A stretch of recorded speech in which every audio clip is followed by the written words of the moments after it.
Imagine standing in total darkness while 5 trained killers attack you simultaneously from every direction. No sight. No warning. Only the whisper of fabric cutting through air. The barely audible scrape of a foot pivoting on wood. The subtle displacement of oxygen molecules as a fist accelerates toward your face at lethal speed. Most people would panic. Most trained fighters would be helpless. But on June 14, 1970, in a private training hall hidden above a restaurant in Los Angeles, Chinatown, Bruce Lee did something that 14 witnesses would swear seemed impossible. Something that would be dismissed as mythology for decades, until those witnesses, one by one, confirmed every detail. He wrapped a thick black blindfold around his eyes, eliminating his primary sense completely, and told 5 legitimate black belt martial artists to attack him with full force from any angle, using any technique, without mercy or hesitation. What happened in the next 5 minutes would redefine what human beings believed was possible. The air in that second-floor training hall carried an electric quality that afternoon, thick with anticipation and something close to fear. 14 people stood pressed against the walls, maintaining absolute silence because they understood that any unnecessary sound could interfere with what they were about to witness. Some were martial artists who had trained for decades. Others were students who had heard rumors of Bruce Lee's experimental methods. One was a journalist sworn to secrecy. All of them shared the same thought as they watched Bruce Lee wrap black cotton cloth around his head, tying it so tightly that not even a pinpoint of light could penetrate. This is either going to be the most incredible thing we've ever seen, or we're about to watch a man get seriously hurt. Bruce stood in the center of the wooden floor, shirtless, his body carrying that distinctive lean, predatory quality, not bulky muscle, but dense, functional power, every fiber optimized for explosive movement. At 29 years old, he was approaching his absolute physical peak. But what he was attempting today wasn't about physical capability. It was about something else entirely, something that couldn't be measured in pounds lifted or miles run, something that existed at the intersection of neurology, psychology, and years of obsessive training that most people would consider insane. 5 men surrounded him, not beginners, not movie extras pretending to know martial arts. 5 legitimate black belts, each representing different combat systems. 2 from karate, with tournament victories and dojo ownership. 1 from taekwondo, known for kicks so fast they seemed to teleport. 1 from kung fu, whose sifu had trained in China before the Communist Revolution. 1 from judo, whose grip could dislocate shoulders if he chose. Their combined experience exceeded 80 years. Their collective tournament victories numbered in the hundreds. And they had been told explicitly, attack Bruce Lee as if you actually want to hurt him. No pulled punches. No theatrical cooperation. Real speed. Real intent. Real danger. The smallest man among them, a karate instructor named Roberts, who stood 6'1" and weighed 190 pounds of competition-hardened muscle, voiced what they were all thinking. Mr. Lee, you understand that at full speed, if you don't hear us coming, someone's going to connect. And blindfolded, you won't see it coming to brace for impact. This could result in serious injury. Bruce's response, delivered with the calm certainty of someone who had already done the mathematics and accepted the risks, would become legendary among those who were present. I've spent 6 months training for this specific scenario. 6 months fighting in complete darkness. Learning to interpret sounds most people never consciously hear, training my nervous system to respond to auditory cues faster than thought itself. If my training is insufficient, then yes, I'll get hurt. And I'll learn what I need to improve, but I don't believe my training is insufficient. I believe I'm about to show you that human sensory capability operates at levels we've barely begun to explore. Dan Inosanto, standing near the door with a stopwatch, had trained with Bruce for years and trusted him more than almost anyone alive. But even Inosanto looked nervous as he explained the rules. 5 minutes. Continuous action. You can attack individually or in combinations. Vary your timing. Change angles. Use feints if you want. Mr. Lee will not call for stops unless he's actually injured. Any questions? The 5 black belts exchanged glances, performing rapid mental calculations about coordination and timing. This wasn't going to be like tournament fighting, where rules and referees created structure. This was going to be chaos. 5 independent agents trying to penetrate a single target's defense while that target operated with a massive sensory handicap. The odds seemed absurdly stacked against Bruce. Which was, of course, exactly why he had designed the test this way. Bruce brought the blindfold to his face. Thick black cotton, doubled over, tied so tightly that when he turned directly toward the fluorescent lights overhead, not even a hint of illumination penetrated. He checked the seal carefully, adjusting it until he was certain that his visual system provided exactly 0 information. Then he tied it in a firm knot at the back of his head and walked to the center of the room using spatial memory, settling into a stance that looked almost casual. His weight was balanced. His hands were positioned loosely in front of him, not in any specific guard but ready to move in any direction. His head turned slightly to the left, then to the right, as if he were scanning the room. Except, of course, he couldn't see anything. He was listening, mapping the space through sound. The witnesses held their breath. The 5 black belts spread out, creating a loose circle with approximately 10 feet of distance between themselves and Bruce. Roberts, positioned directly in front of Bruce at what would be 12 o'clock on a clock face, decided to test the waters. He took 2 slow steps to his right, trying to move quietly, trying to establish a new angle without giving away his position. The wooden floor, polished smooth by decades of practice, was nearly silent under his careful footwork.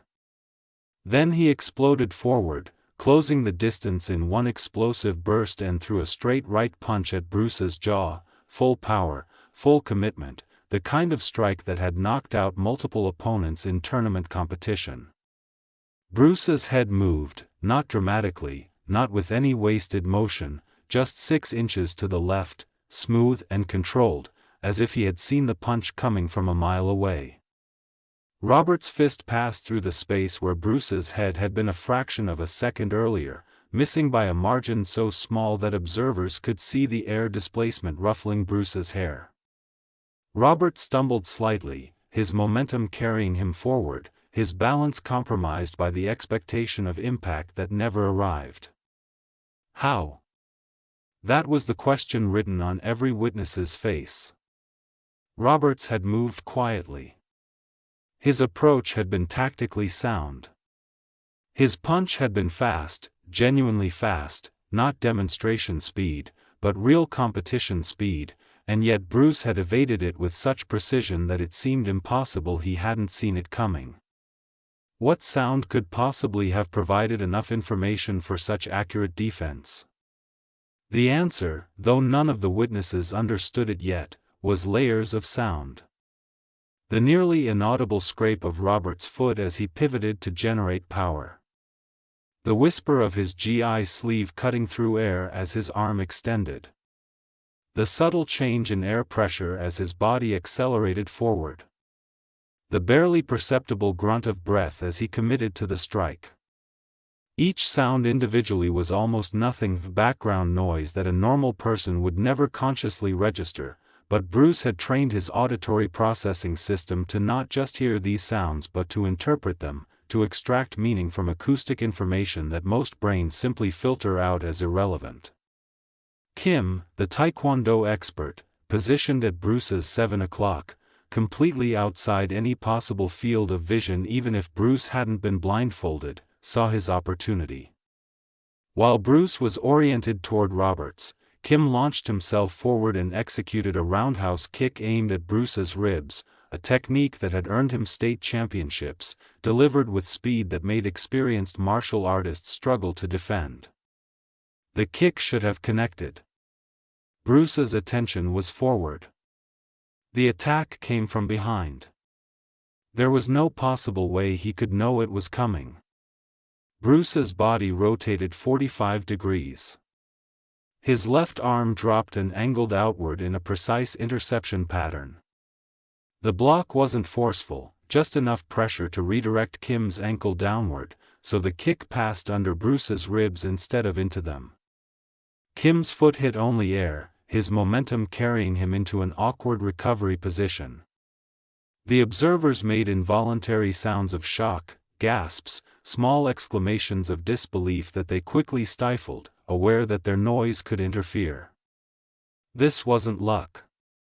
This was something else, something that suggested human sensory capability operated in ranges that normal experience never revealed. But if the first two attacks had been impressive, they were just the warm-up. The real test was about to begin. For the next 90 seconds, the 5 black belts took turns attacking Bruce in systematic patterns designed to test his defense from every angle and range. Front attacks, side attacks, rear attacks, high punches, low kicks, spinning techniques, straight-line assaults, circular approaches, every combination they could devise. And Bruce moved through them like a man who could see everything, his evasions minimal and precise, his blocks perfectly timed, his footwork constantly adjusting to maintain optimal positioning. Not a single clean strike landed. Several came close, within inches, but close doesn't count in combat. Missing by an inch is the same as missing by a mile. Chen, the kung fu practitioner, tried to use his style's deceptive rhythms to confuse Bruce's auditory tracking. He approached with irregular footwork, varying his speed, creating acoustic patterns that shouldn't be predictable. Then he launched a chain punch, multiple rapid strikes designed to overwhelm defense through sheer volume. Bruce's hands moved in a flowing pattern that seemed almost lazy, deflecting each punch with minimal contact, redirecting them past his center line. Chen pulled back, breathing hard, frustration evident in his expression. Then Inosanto's voice cut through the tension. Multiple attackers. Coordinated assault. Go. Everything changed. The careful turn-taking stopped. Now the 5 black belts became a collective threat, coordinating their attacks, trying to overwhelm Bruce through simultaneous assault from multiple vectors.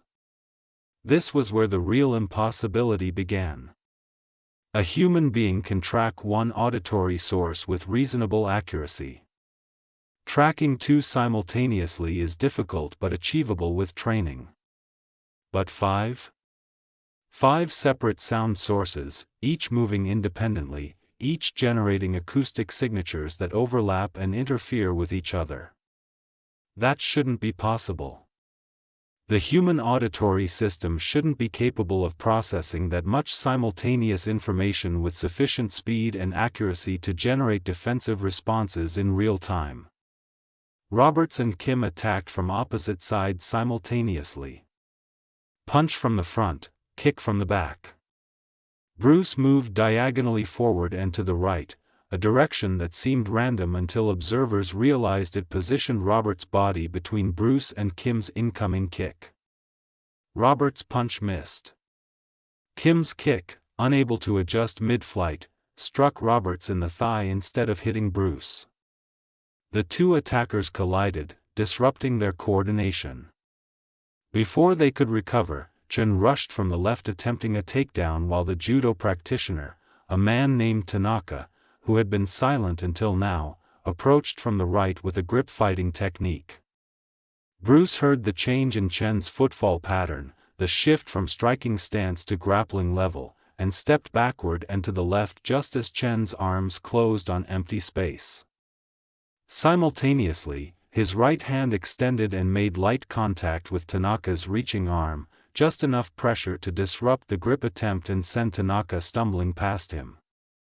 It was chaos, but Bruce moved through it with eerie calm, his head turning slightly to track multiple sound sources, his body flowing between attacks like water finding paths through a maze.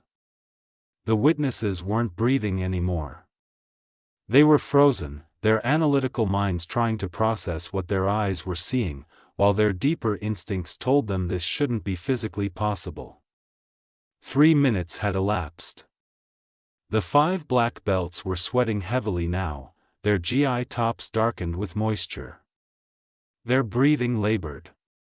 They had been attacking at maximum intensity for 3 straight minutes and hadn't landed a single clean strike.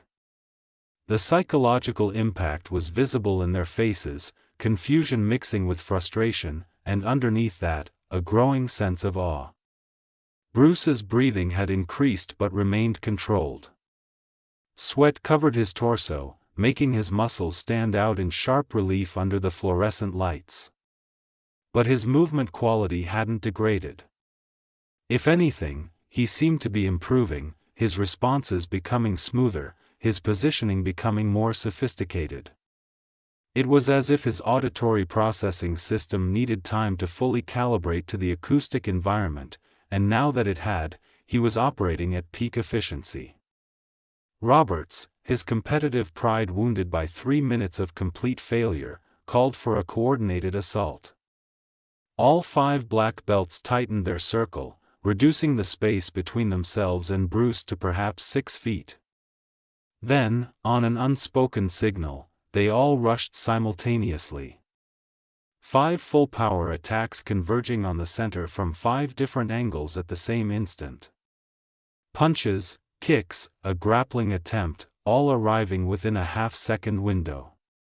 This was the moment that should have been impossible to defend. No single human being should be able to process 5 simultaneous auditory sources with sufficient speed to generate an appropriate response.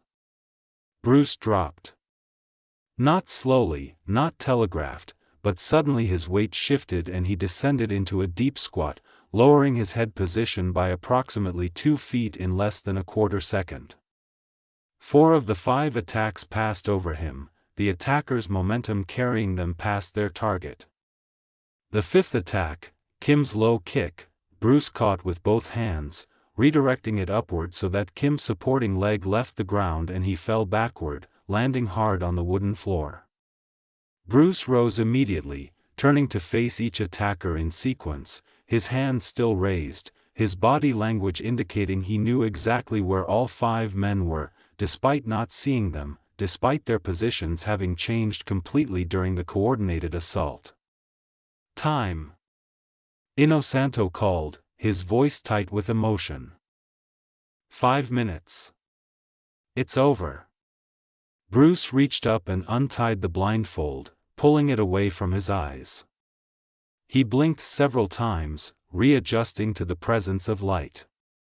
His expression carried deep satisfaction, not arrogance or showmanship, but the profound contentment of someone who has tested a hypothesis under the most demanding conditions possible and confirmed it works. The silence in that training hall lasted perhaps 10 seconds, though it felt much longer. Then one of the observers began clapping, and within seconds the entire room erupted in applause that mixed admiration with something close to disbelief. The 5 black belts stood breathing heavily, sweat dripping onto the floor, looking at each other with expressions that asked the same question. What did we just witness? Robert spoke first, his voice hoarse from exertion. That's impossible. What you just did is impossible. I've trained for 15 years. I understand combat mechanics. I understand human reaction time. What you just did violates everything I understand about how sensory processing works. How? Bruce walked to a bench, grabbed a towel, and wiped sweat from his face before answering.